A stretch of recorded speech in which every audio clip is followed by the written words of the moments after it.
That's Jake Hatch of Locked On Cougars. He talks all things BYU. Let's go conference-centric here, though. ESPN's way too early top 25 is out for college basketball. Now, I know we're way ahead of ourselves, but the Big 12 is there. I've seen CBS, On3, ESPN, all kind of releasing their way too earlys. Houston, top 5. BYU, top 5. Texas Tech, consensus top 10. Arizona, Iowa State, both top 15. I've seen Kansas up there, Baylor up there. The Big 12 is dominating, and the reason you get to open the conversation is you have the, still in my book, number 1 player in the country in AJ Dybantsa, a slew of transfers, and Richie Saunders back. I don't know if you can start the Big 12 basketball offseason conversation without first looking at Provo. I would agree, Drake. Here's the thing. BYU, the stakes have been raised to just, I'd say, an insane level for Provo, Utah. We've got guys like John Rothstein out here saying that the floor or the expectation for BYU is a Final Four run this year. Might I remind everybody out there, BYU has made 30-plus NCAA tournament appearances and has still not appeared in a Final Four, Drake. So if they accomplish what this team has set before it, it's going to be absolutely historic. And the excitement level, it's palpable here in Provo, but they've got to match it when it comes to actually taking the court in November. Do you have a finger on the pulse for a Houston, for a Kansas, as a BYU fan, because I know you're a journalist, but in some categories, a fan first when it comes to hoping that BYU does ultimately win. Do you look around the Big 12 and say, man, as good as BYU looks, I've got an eye on schools like Houston that are locked and reloaded? Yeah, here's the thing. BYU has gotten absolutely demolished the last 2 years when they faced Houston. Houston is just absolutely dominant. And yeah, you have to slay that dragon. But then you also mentioned the Texas Techs of the world, the Arizonas, the Iowa States. Hey, Kansas, they got this kid named Darren Peterson, who in some circles is the best recruit outside of AJ Dybantsa. Yeah. So there is going to be an absolute gauntlet to be run this year. Now, they are downgrading the conference schedule from 20 to 18 games. So that is a miniature break in a way to not have 2 extra conference games, Drake. But yes, you may think that BYU's upgraded. Everybody else around them upgraded as well. And that's the tough part for a BYU fan, I think, to stomach, is that, hey, we may have our best team quite literally we've ever had. And simply put, we may not be the best team in our league.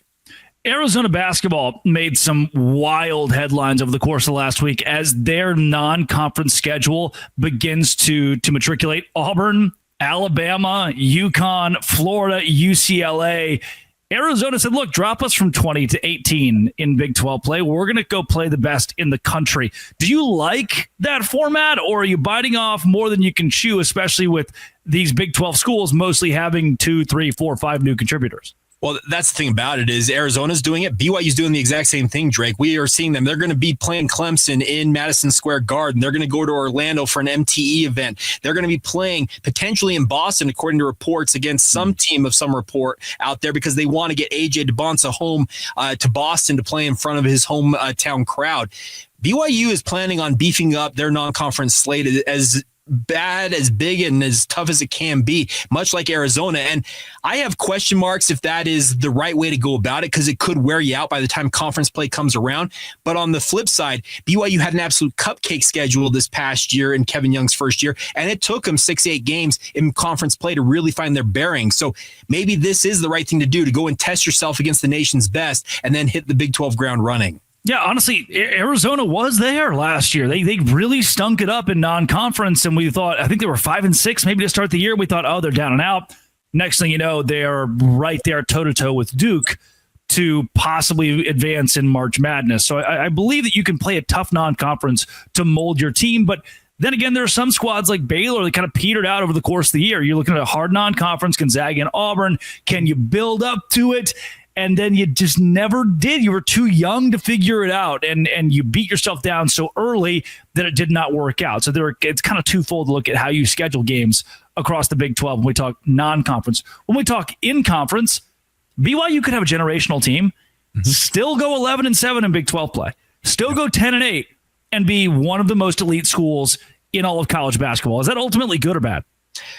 For BYU fans' expectations, it's going to be bad because this is a school and a program. What Kevin Young has done has been absolutely remarkable. Considering, remember when Mark Pope left BYU, there were so many people out there said, well, that was a decent finish for BYU in the Big 12, but now they're going to have to completely rebuild from the ground up. Yeah. Kevin Young comes in, compiles an incredible staff, and most particularly a really, really good roster, and then leads them to a Sweet 16, the place they hadn't been since Jimmer Fredette was prowling the court for BYU. So what he has accomplished in a very short time, Drake, is remarkable, but to match, I think, what the expectation level is for BYU fans with this squad and the fact that the roster is still not even completely filled out, BYU is going to have to probably go, 14-4, 15-3, and be right there, first or second place in the Big 12 Conference, I think, really to make BYU fans feel like they've accomplished what they should accomplish. Yeah, if you do that, you're a 1 seed. You've locked in the 1 seed. I think you could finish 14-4 in the Big 12 or even 13-5 and still be teetering the 1 seed line if you only got 6 losses and the resume that BYU should carry in that case. Jake, I think of Cincinnati, Kansas State, UCF as kind of a must-win to save your head coach or must-win to save the longevity of your program. Do you think those are the schools that are most desperate to win in 2025? I would say Kansas State most of all, because considering the NIL money that they have poured into that program, if they don't win at a high level, goodbye. You're going to blow it up and start over. Now, UCF with Johnny Dawkins, it feels like it's teetering a little bit there. Cincinnati, same thing with Wes Miller. I feel like they may, if they had an awful season, they may decide to go a different direction. But in particular, Kansas State, it's win now or else. And that's a tough scenario to be in because they've tried to buy their way to the top and it has not worked to this point. And they're going to pour more money into it. And at some point, those boosters are going to get fed up and say, you know what, we're yanking the cord.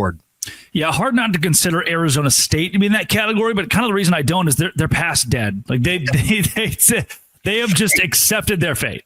Go and watch Richie Bradshaw at Locked on Sun Devils. He'll explain everything for you. For whatever reason, Arizona State just thinks, okay, we're just going to roll the ball out there and let it do what it's going to do because they simply put, they don't care about basketball apparently. No, they don't. And now that football is good, it's only buried basketball further, which I guess if that's what works, become a football school and that will never hurt you. It keeps the lights on at the swimming complex. Coming up, the faith that BYU claims, they're pretty good at upholding, but is NIL antithetical to that? This is it's a heavy question. Locked on Big 12, Locked on Cougars crossover. Today's show is brought to you by Amazon Fire TV Stick 4K. Did you know that your Fire TV is also an Xbox? So I don't have to move my console from room to room. I can just play Call of Duty or EA Sports College Football in any room with the Amazon Fire TV. It is the latest technology for elevated playing with Wi-Fi 6 and 6E, auto low latency mode, advanced technology. Fire TV Stick 4K delivers smoother, more responsive gameplay with lightning fast speeds you need to stay competitive. It's also affordable and, like I said, portal. Bring it to the airport. Take it to your hotel.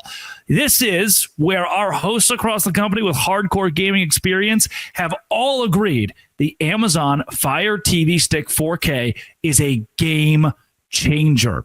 Head to Amazon.com/Fire TV Locked On to get started. Xbox Game Pass Ultimate subscription and compatible controller required. Available on select devices, including Fire TV Stick 4K 2nd generation, Fire TV Stick 4K Max 1st and 2nd gen, and Fire TV Cube 3rd gen. It's Fire TV.